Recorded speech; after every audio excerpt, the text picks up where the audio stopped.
everyone. Thank you for tuning in. My name is Jason, and I am joined by... Ilana. And this week, we're going to watch another old movie from our past and talk about it. So this week, I'm really excited because this is a movie that is very near and dear to my heart. This was my favorite movie as a kid. I watched it on VHS tape over and over and over again, and that is the NeverEnding Story, which came out in 1982. As I quickly Googled to fact check that. Alana, have you ever seen this movie? I don't know. If I have, I don't remember anything. I thought I saw this movie, but I actually think I've seen The NeverEnding Story Part 2. Yeah, so that is a crime. That sequel I don't think is very good from what I remember. But I don't remember it, so yeah. Okay, well, so this movie came out. I was wrong. It was 1984. It was directed by Wolfgang Petersen. It has a cast of characters, but I don't actually know if any of the sort of actors went on to anything beyond this. I couldn't recognize them from sight. But I really like this movie for a couple of reasons. One of the most prominent is just that it's a visually really good looking movie. It has really cool character design, costumes and puppets and outfits and stuff like that. And I'm hoping that all still holds up. And yeah, the other big thing I would say is maybe for me as a kid is the fact that it's like a young boy going on an adventure, a young, weird, isolated kid hiding in a library reading a book. So yeah, I have some predictions for you and things that you may take away from this movie. You will definitely cry. I might actually cry. yeah. I think a lot of people cry at a certain part of this movie, and you might actually. It's not a scary movie. I don't think you'll be like scared, but Okay. there is some there's some real. I don't like scary movies. Some serious shit in here. Oh. You're gonna see some shit. Oh.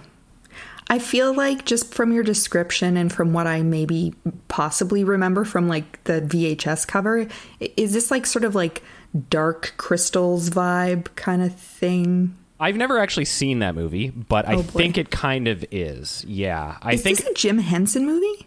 No, I don't think this is a Jim Henson thing. But it is like it's fantasy and it's like puppets and elaborate things. It doesn't have I don't think there's any like Jim Henson style like really elaborate puppets, I guess, like that, like with the distinctive I don't know, appearance those ones have. But yeah, I'd say it's kind of like it's got similar vibes. Labyrinth vibes? Yeah, kind of. Okay. No David Bowie though.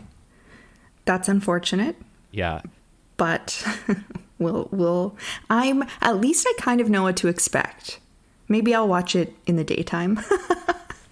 I don't think it's not scary. It's a kid's movie, isn't it? It is a kid's movie. It's based on a book. This movie is actually only based on the first half of the book. And then the sequel is like kind of based on the second half, but I guess they took a lot of liberties. And the sequel, from what I understand, like I don't think it had the big budget and top tier director that this one had, so I think it's kind of a cruddier movie. And then there's a third one that I think is just garbage. Again, haven't seen it, but like my understanding is like there's nothing good to be found there. I think I saw the second one. I think you told me this. Jonathan Brandis is in the second one. Yes. Okay, so yeah, he was in this hot one. Potato at the time. So yeah. No, his character is in this movie. Like it's the same character, but totally. Totally different actor in this one. Interesting. Someone who I am creeping again. Their Wikipedia page hasn't done anything since 1989. So just terrible actor, whoever this person is.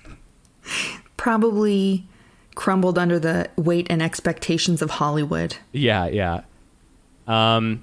Something else about this movie that is great is it has a theme song that shows up a couple times, and I think that actually, looking back in hindsight, I think the reason I like a lot of the music I do now probably comes from listening to that song over and over again, because it's like pure 80s like synth pop.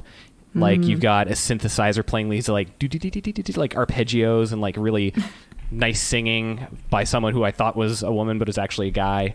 And how very 80s of it. Yeah, definitely. There's a music video too, and like the dude that sings the song, actually, I saw a video of him singing recently, and like he still got it. Still do it. Who is this? It is the singer is now I gotta look this up. The film score, nope. The theme song of this explains it. The theme song of the English version of the film was composed by Giorgio Moroder. Giorgio Moroder is a guy who made a lot of like early like disco, synth disco, like the beginnings of the electronic music era. Okay. I Feel Love by Donna Summer. I don't know if you know that song. Oh, okay, yeah, that was a Giorgio Moroder production. Oh. So he made that song, and then the singer is Christopher Hamill, who goes by the name Limahl, Limahl. And he's the video in the 80s, like he's really thin and kind of like I don't know, like kind of androgynous, I guess is the term we would have used in the 80s. Yeah. But anyway, that song rips and absolutely holds up. And I was listening to it today, and I think you'll like it. You're setting very high expectations for this film. Damn right I am. It's a great movie.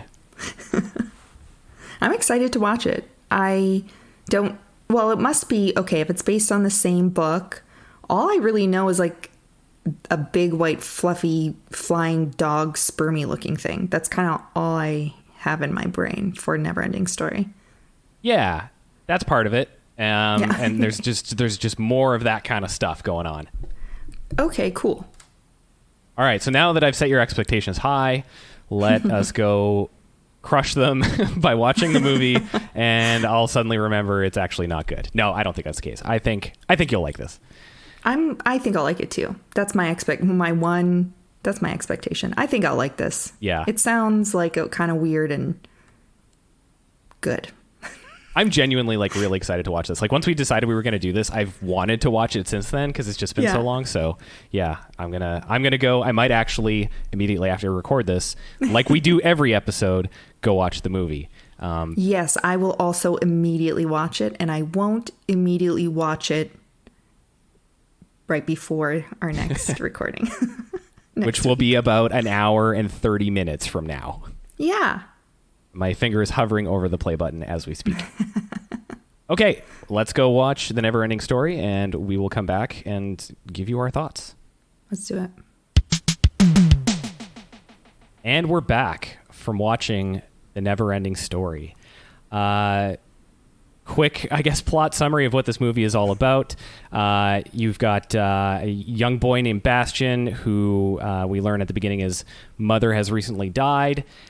He is doing bad in math, and he's being bullied, and he meets a bookstore owner, this kindly old man, and he steals a book called The NeverEnding Story. No, not kindly? Okay. And through the book, he reads about an adventure of a land named Fantasia, where it's all going to be doom and gloom. It's all getting consumed by this mystical force, and they summon the warrior Atreyu to basically find a cure to this thing that's threatening everybody. And he goes on an adventure, and Bastian reads about it, and I don't know, they figure it out in the end.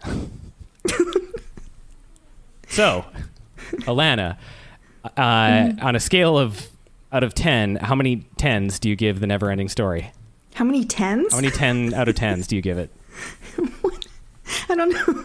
I'm also not great at math, so I don't know how to do that. I'm gonna reject your rating system, and I'm gonna give it 4 3/4 sperm doggies out of 5. Okay, that's pretty good. Yeah. I think that's about where I land. I definitely come from a place of like nostalgia with this movie, so I think very highly of it. But I'll ask you, what did you think overall of the NeverEnding Story? I liked it overall. It was I definitely didn't see this because I wasn't sure if I had seen this. I definitely have not seen this or had not seen it before. So everything was a surprise. I loved most of it. There were things that like didn't make sense, and I was like, "What?" Like, so this is based on a book, right? Yes. There were several moments where I was like, "Should I like? Would this make more sense if I'd read the book?" And there were several moments where I was like, "This should be a series, not a movie, because what is even happening? That they should have just not even done it. Is this a special character in the book? Is that why that character is here?" And you know what? Honestly, it was pretty good though. It had me until the end, and then it kind of dropped off for me, and I was like, what the I was a little disappointed. So it lost a quarter sperm doggy for me. But overall, I really enjoyed it. I can see definitely, I don't want to be that person who's like, this is a movie for little boys.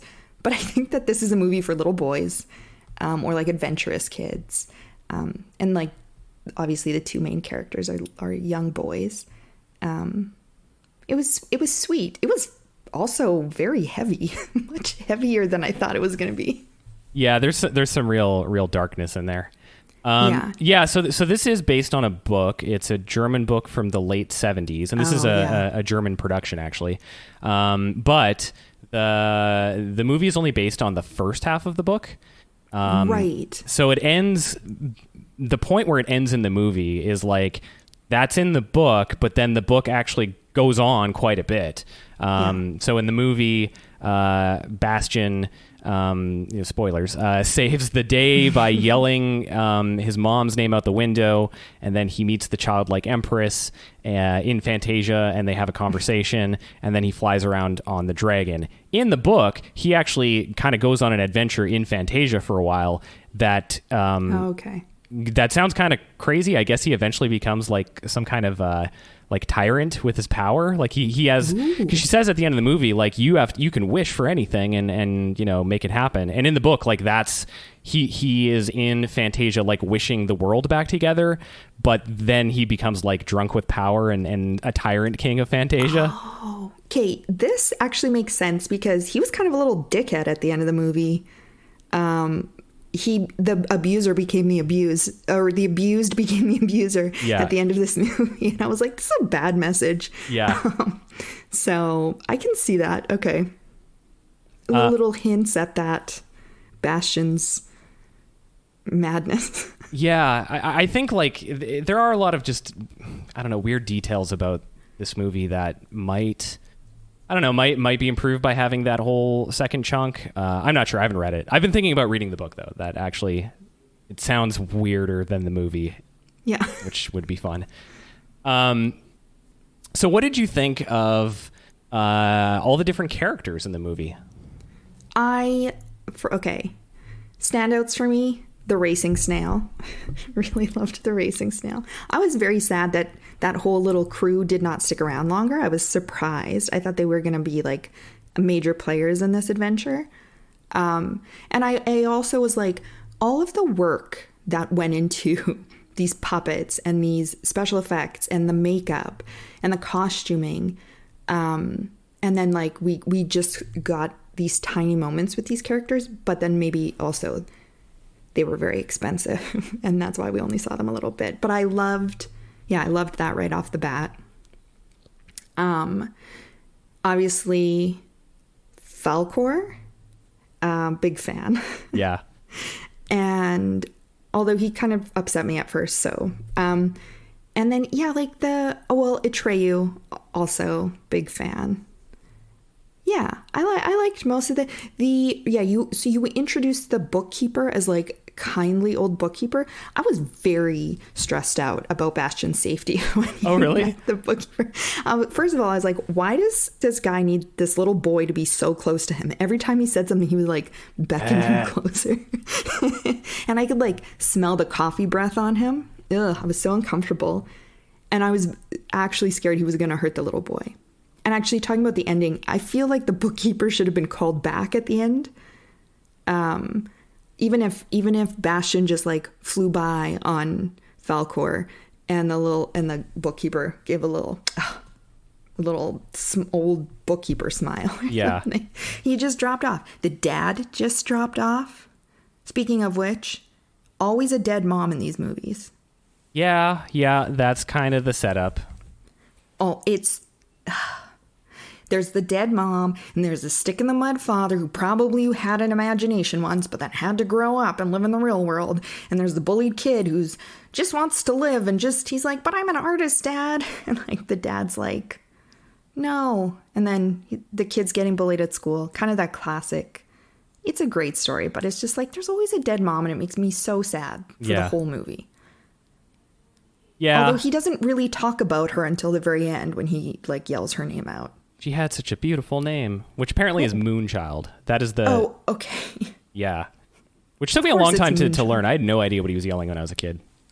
He yelled a lot, sometimes randomly, and it was upsetting. That was one thing that is something kind of funny, I guess, is like his sort of reactions throughout the process of reading the book are a little bit like, I don't know, a little bit cheesy, I guess. He's just sort of like, you can do it. And like, I did. So one of your notes, I think, was that the kid yelling when the turtle showed up. What was that? I actually really like that part. Because like I like the sort of like what occurs as a result of him yelling, but him yelling didn't make any sense to me.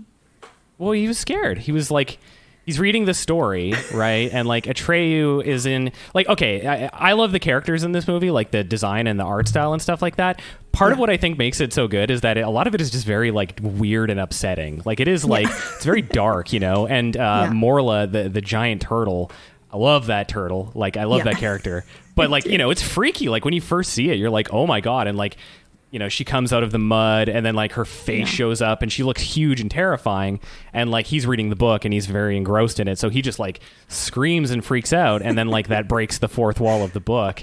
I don't know. I like that bit. Maybe it was more for me. First of all, I want to say I also loved the turtle. She gave me real great grandma vibes. Like, well, not that it matters. But yeah. But okay, so maybe it wasn't so much that particular moment, but it was more like the general transitions in this movie were very abrupt. Like there were a couple moments where I actually rewound or like scrolled back, I guess you say nowadays, on our digital viewings, because I thought I missed something. I was like, did this skip ahead? Because they were so abrupt. And you're talking about like Bastian's reactions when he was watching reading the book. I got the distinct impression that the director just sat him down one afternoon and was like, be scared, like, be thoughtful. And then he just sort of like plugged in whatever he needed from that kid. And that kid wasn't actually, maybe, I could be wrong, but this is what it read like for me. Or like he was like aggressively eating like his food. It was like a very...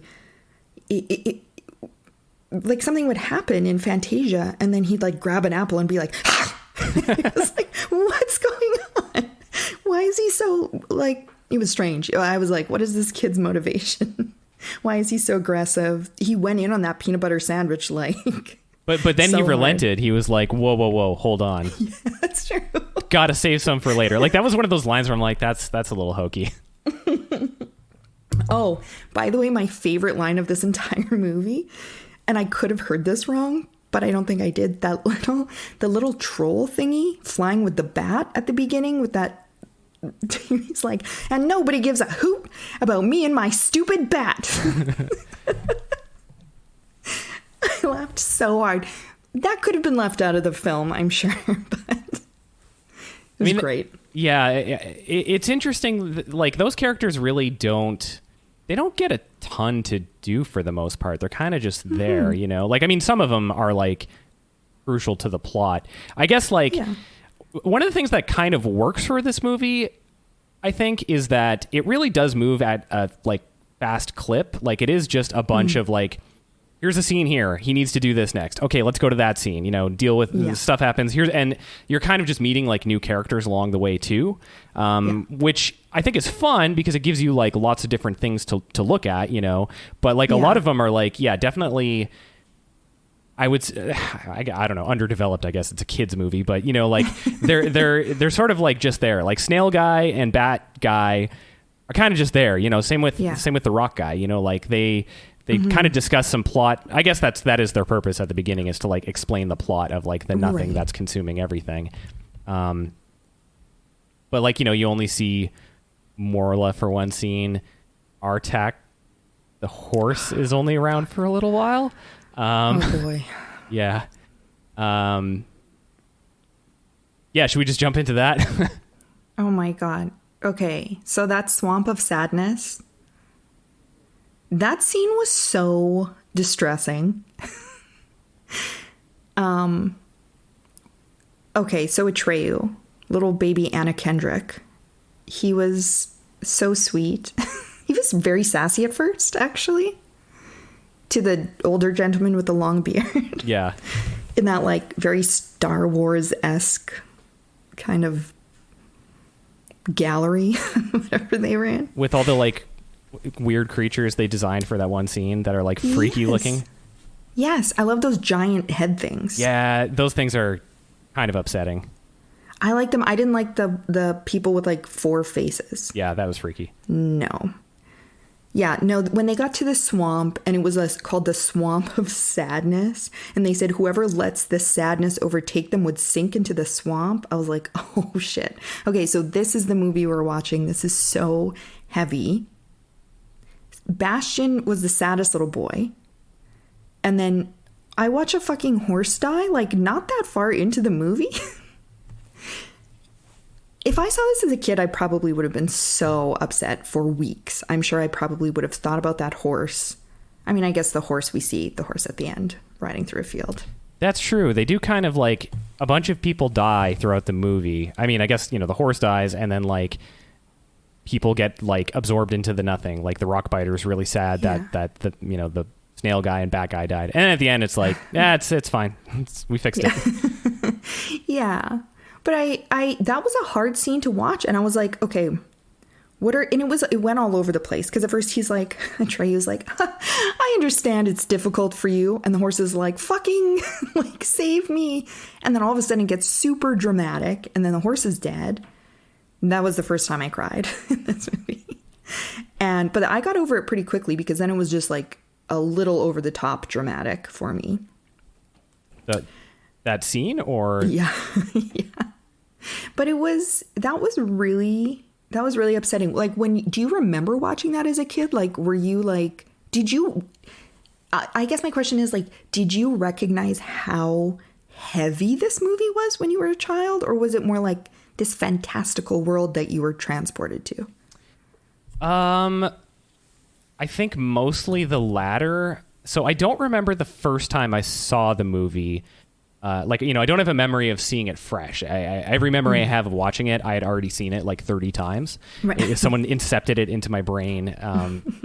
So I do remember like that particular scene being like quite sad. I might have seen it enough times that maybe I was just numb to it, or maybe I'm slightly psychopathic and just it didn't quite. I don't remember having a very strong emotional reaction to it, but I do remember the scene as like. Yeah, the sort of intensity of it, like the details of it are like embedded in my brain. Like, just, the I don't know, the pacing of the way it all plays out, and the yelling and Artak and all that stuff. And like the way they show him sinking, and then they kind of do a dissolve to like moments later after that has happened, and Atreyu's just kind of sitting there in the swamp, and it's like still and quiet, and like that is like, that messes me up. Like probably more now. I think I'm maybe healthier now that I like, oh, this is sad. It was sad. And I was like, is the message like you can't save someone from their own sadness? Is that what we're teaching children very early on? I don't know. Like, if someone's consumed with depression, look, you can't fix them. You can't save them. Actually, maybe I wish I would have seen this movie younger. Could have saved me some bad relationships. Well, maybe the lesson is if someone is suffering from depression and sinking into a hole, yelling at them to cheer up, I guess, isn't going to fix it. But maybe it's the only thing you can do in that case, too. In any case. I mean, maybe Atreyu starts throwing SSRIs at Artak. If it would have been made today, what would it look like? Yeah. I think that's also part of why it was distressing, because I was like, that horse looks like it's legitimately uncomfortable. And I don't want to presume, but I'm sure that standards for keeping animals safe on set have probably changed a lot since 1984. So I was very concerned for the horse just in general, as a real horse, not just a character. Why are you're making a face? Oh, wait a minute. Hold on. I'm getting conflicting reports as to whether the horse actually did die during the production of the movie. But this EW.com, whatever this is. Oh, Entertainment Weekly? Yeah, okay. Apparently, Control F die. No. No. They're saying, and truth about the rumor that a horse died. Oh, God. The moment of truth. Peterson, the horse did not really die, despite what has been said throughout the years. Okay. But anyway, it looked super dangerous. It looked very realistic. And for sure, that would be a CGI horse today, because we live in a world of cowards. Oh my God. I loved that there was that there were puppets in this and the real animal was great, but yeah, I don't like to think about what that horse went through. Yeah. Dead or not. Well, okay. What was the other part that you cried at? That was the one I was predicting, that if you were to cry, that would be a very I think that is for people who have seen this movie, there's a very common ruin my childhood moment. Well, I think that's a very iconic image too of him holding onto the reins as the horse is going down. I know I've seen that image before. The other part that I cried at, again, I got over it fairly quickly, was when Falkor and Atreyu got separated and they were calling out for one another, and I was actually snuggling my dog at the time, and I was like, I love him so much, what if we got separated? So I shed a few tears. I didn't go into hysterics or anything, but I was it was upsetting. Yeah. I mean, Falkor basically is a giant dog. That is his... Yeah, with a sperm dog. Yeah. I never made that connection, but yeah, that maybe his giant tail. Also. Yeah. His flagellum. My favorite part with him was when he went into turbo mode. When Atreyu's like, hurry up, we gotta go, and Falkor's like, oh, we'll get there, and he's like, go, and he's like, okay. Yeah. It was like, and they It plays that dope music. Yeah, he's he does have a turbo crazy button, and he seems to activate it by yelling, because I think there's 3 times in the movie where he goes, and then he starts going real fast. I rewound it and watched it twice because it made me really happy. And his little the little puppet against the screen, the digital screen just looks so ridiculous now. Yeah. It looks like when, you'd put a background on these Zoom calls. Yeah. It was great. I really liked that. I actually was kind of not scared of him, but I remembered him because I know I've seen the second one. And I was like, I think this Sperm Doggy is nice. I think he's a good guy. But then when he first met him, he's like, I like little boys. And I was like, oh no, Trey, watch out. But it was just very innocent and sweet. But my suspicious mind was very distressed. I was very concerned for Atreyu, but he held his own. Yeah. Yeah, he's definitely you realize pretty quick, he's a good character, and he's a little bit of a very, explicitly in the story, a plot device of we'll just get lucky. We'll just figure it out. That's my role. Deus Ex Sperm Doggy. Yeah. Yeah, he, when I was a kid, I remember I used to have these nightmares, and my parents told me like, you need to like in your dreams have some kind of like thing that helps you. It's your like good guy dream buddy that will like protect you from your nightmares. And Falkor was that thing. So like it actually worked, I guess, because I used to have nightmares about this picture that was hanging in my bedroom of a squirrel. It was just a photograph, and because what would happen is when the light was dark enough, did the, you know, like if you look at a picture in a dark room that's got a little bit of light, you can see the picture kinda, but like it'll kind of look like it's moving, and that's just your eyes sort of like, well, I didn't know that. So I'm like, this thing is coming to kill me, and thankfully Falkor, the squirrel. Yeah, well, yeah. I mean, it was moving, but Falkor did his job, and I no longer had nightmares about the squirrel. Doesn't work as an adult. Falkor does not swoop in and like rescue me from like feelings of inadequacy. You know, the kind of nightmares you have as an adult, where you're like, what am I doing with my life? That's so sweet, actually. Yeah. Yeah, he was great. He kind of gave me like Jeff Goldblum meets like Jeff Bridges kind of vibes. Kind of cool his guy. Face is kind of like a chill old guy. Actually, for a second, his face, I was kind of wondering, I'm like, is that the bookstore guy? Oh, shit. And then he was like, I like children. And then like, now your theory is confirmed. Yeah, they both gave me, both alarms were ringing at the introduction of both of those characters. Yeah. It's an interesting theory. Apparently in the original story, the bookstore guy, okay, so here's some differences from the book. I'm parroting all of this from a YouTube video I watched last night. I'll put it in the comments. But in the book, the bookstore owner had been to Fantasia at some point. Like he had kind of gone on the Bastion adventure, and apparently he's one of the few who came back. Also, I guess in the book, like lots of people have ended up in Fantasia, and not everybody gets out. Apparently, some people just end up stuck in Fantasia.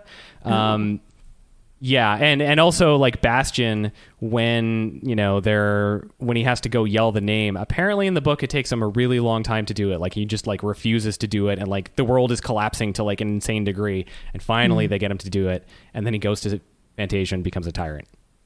Well, he wasn't in Fantasia, really. He was in that fucking weird attic in the school. What kind of school has that? Also was like very confusing to me. Like an attic of like some old crusty home from, built in 1914 on the prairies someplace, was like upstairs in this school. Yeah. No one else has been up there or goes up there.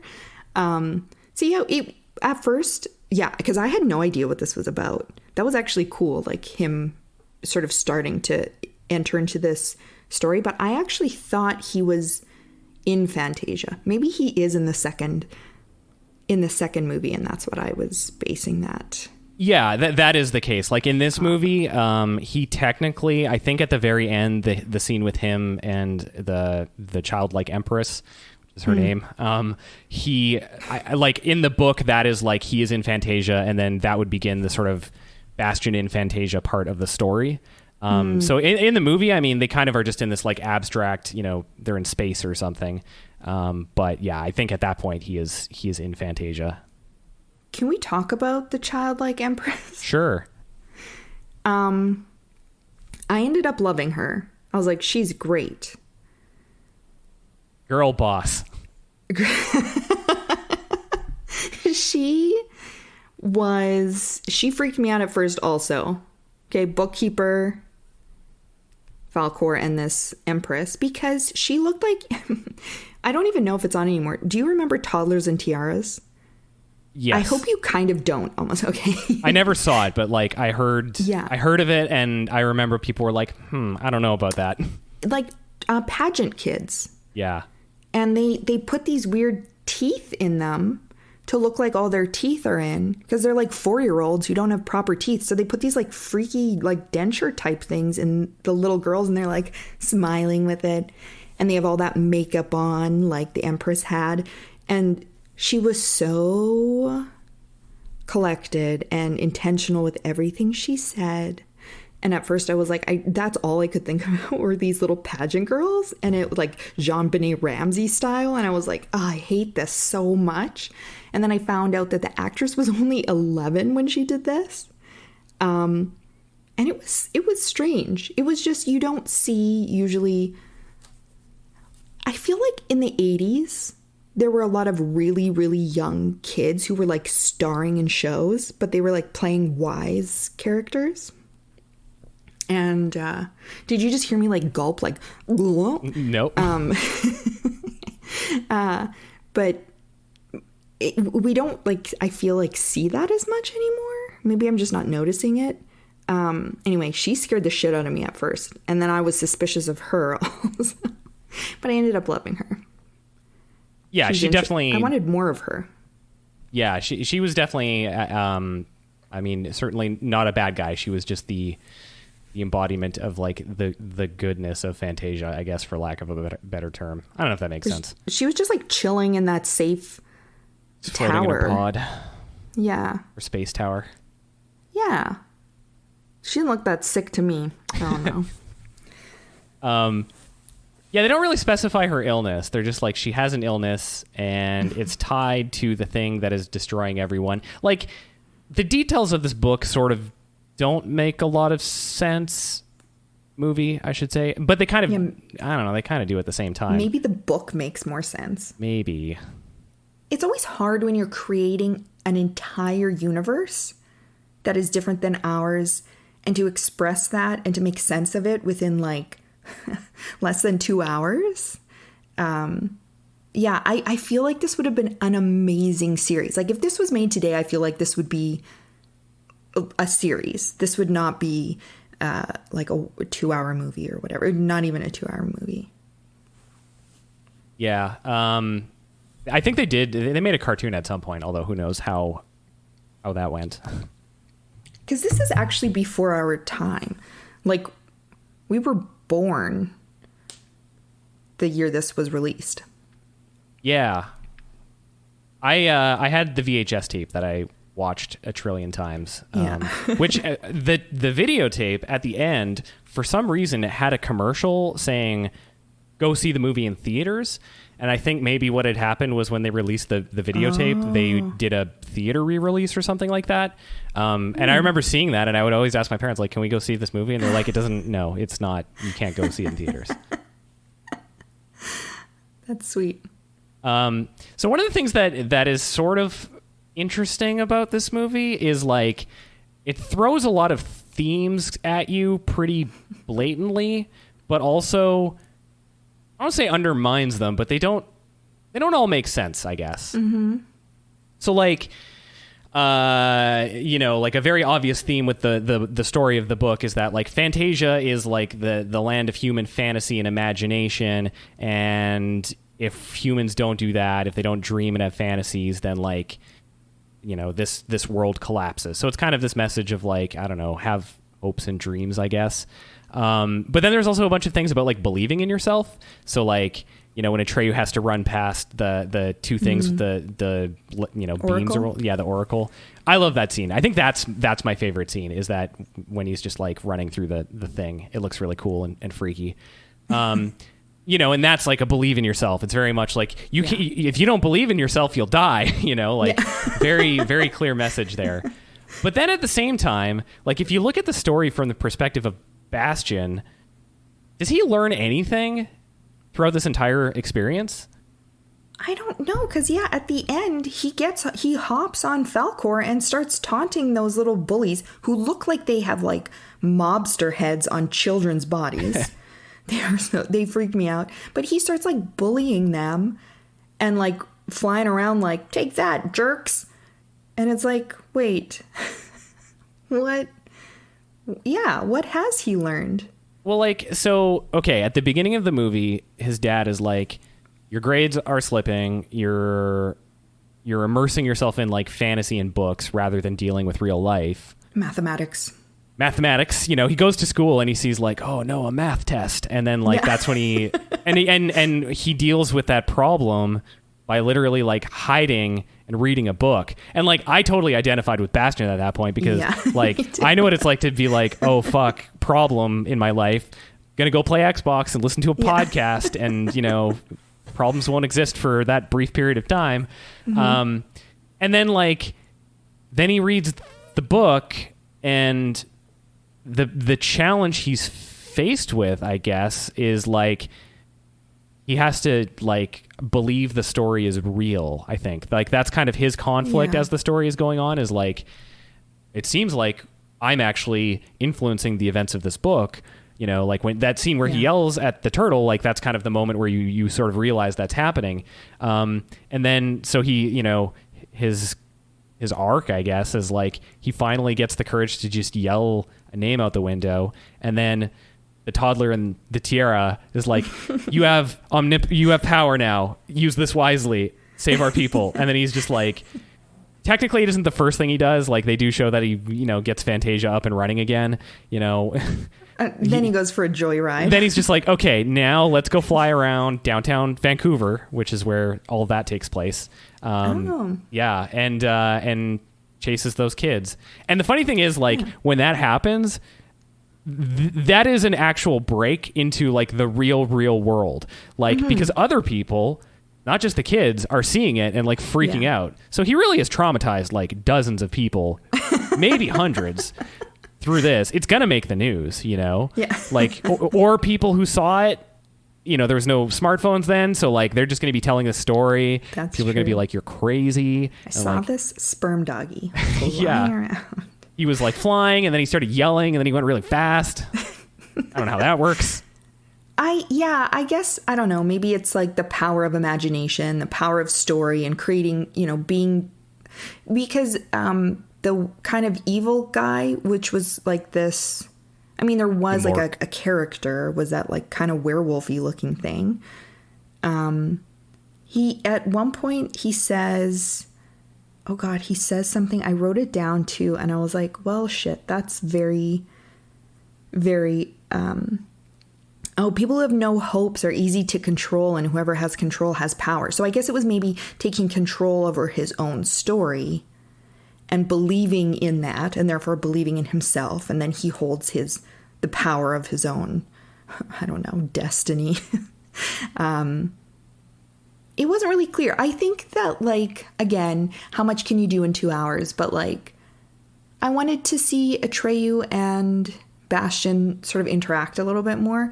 And Bastian is so unlikable by the end of the film as well. Like, I started out really on his side, and I was like, this sad little boy, like, poor guy. And then Atreyu came in, and I was like, who's this little sassy asshole? And then I loved Atreyu by the end, and I was no longer on Bastian's side. But I was very happy for him at the very end when he was flying around on Falkor, because he was having the fucking time of his life, and it like made me feel really excited. I was like, I'm gonna go fucking hop in the car with the windows down or something and play the soundtrack. That music is very good. I love that soundtrack. Yeah, I mean, you know, it's a good feeling to ride your dragon in front of a blue screen. I think not to like poo-poo the effects of this movie. I think this movie looks fantastic, but the one thing that really just definitely stands out is like, I don't know, they hadn't quite got the comping down yet. So like anytime there's like a flying on a dragon scene, it's just like very, very dodgy looking. Yes. Also, the ADR in this movie was the worst. Yeah. It was so bad. But it kind of added to the charm watching it now. Let me ask you a question. The Gmork, that is the dog, that is the servant of the nothing. Was that scary at all? Would you rate that as scary? That was my prediction for a moment. That might be slightly scary. No, because it looked like a wolf. Right. But I think when I was younger, I probably would have been scared because of the glowing eyes in the dark. I don't think I would have liked that. Charlotte Diamond, beloved children's singer, performer. Do you know Charlotte Diamond? Nope. You've missed out, my friend. Yeah, she had this story called The Imp with Blood Red Eyes. It was on a children's songs tape, but at the end there was a little story. Okay. And it scared the shit out of my sisters and myself when we were kids.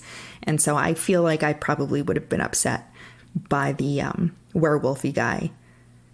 But I wasn't in this part. I kind of liked him. I was kind of like, he's not wrong. He's just like pure nihilism. Maybe as an adult, you just started to identify more with him. Yeah. Like, yeah. Exactly. So I have a question for you. Watching this now, does it hold up for you? Like, does it have that same kind of magic, and was it as exciting to watch now as you recall? Yeah, I think what I like about it still works for me, which is I really like the way it looks, the visual style of it, like all the different characters and the way they look.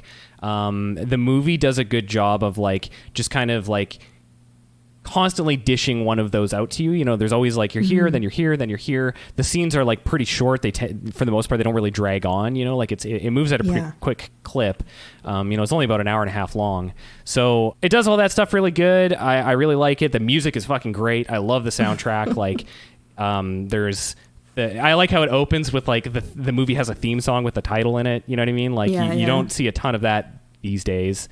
And the different like pieces of music throughout the different parts, like there's like sad music, and then there's like kind of creepy mystical that little melody. I love the melody.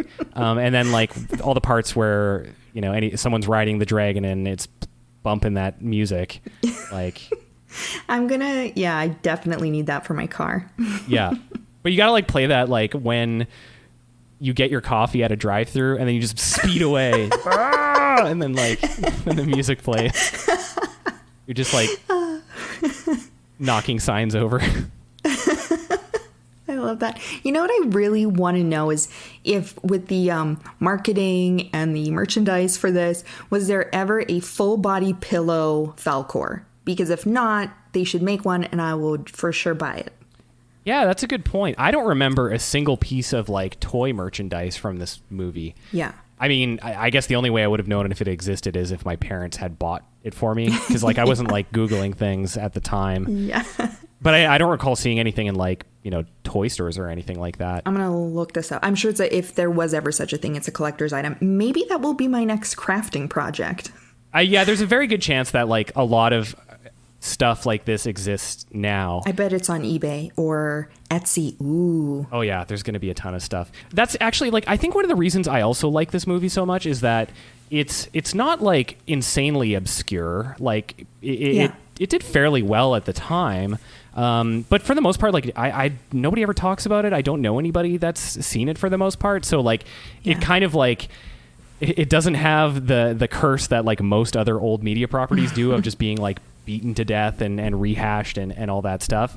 Although apparently in the third season of Stranger Things, there is some kind of scene involving the theme song.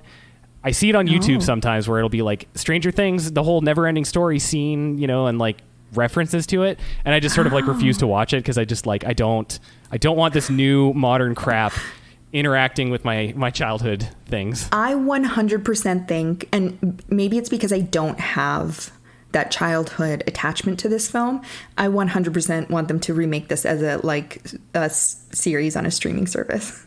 They did Dark Crystal, right, which I didn't watch, but I would like to. I don't think it did very well, so maybe that's why they're not doing NeverEnding Story. But I feel like this movie is so important to so many people our age and a little bit older than us. But maybe they've just all lost their imagination and hope, and they're dead inside, and they're just full of nothing now. Yeah, we're all just office drones. Wading through the swamp of sadness. Oh, God. I mean, it's a decent metaphor for depression. Fuck, that poor horse. Yeah. Most like relatable character in this was...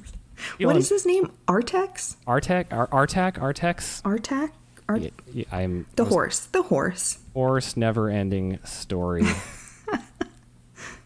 not dead. Artax, yeah. Artax. Yeah. I also love all of the names. So I for sure heard Atreyu and Falcor referenced a ton. And I thought it was a Star Wars thing. But now I know better. Yeah. Those names, like there's a band called Atreyu. And right, yes, I'm sure there's a band called Falcor too. I don't know. Falcor. Freaks and Geeks. Do they reference this on Freaks and Geeks? I don't know. Maybe not. I don't know. I could see it. That's a great show. Anyway. Well, I think I've said about as much as I need to say about the NeverEnding Story. I think it's a great movie. I think it holds up. I think if you haven't seen it, it's worth watching. But at the same time, like, I'll totally admit it's, you know, maybe a little thin in a lot of ways. There's some lack of substance that you could say is there. I think little Atreyu holds the story, and I think that there's enough, like, especially if you're interested in like filmmaking or puppetry or special effects, for sure revisit this or watch it for the first time, because it looks a little goofy now, but I think probably very groundbreaking for its time. I'm just gonna put that out there. I don't know if that's actually, it could be total bullshit, but it feels that way in any case. I would say, like, in a modern context, like 95% of the effects work still looks really good. You know, like it may look like a little, I guess, dated. I'll say, like, just some, you know, old movies, old effects look like they're from old movies, but at the same time, you know, go watch a movie from 2004, like Van Helsing, with, you know, and see how well that holds up, and you'll be dying to see the NeverEnding Story. Yeah, I think people should watch it. Watch it with if you're like our age and older, watch it with your kids too, I think. Yep.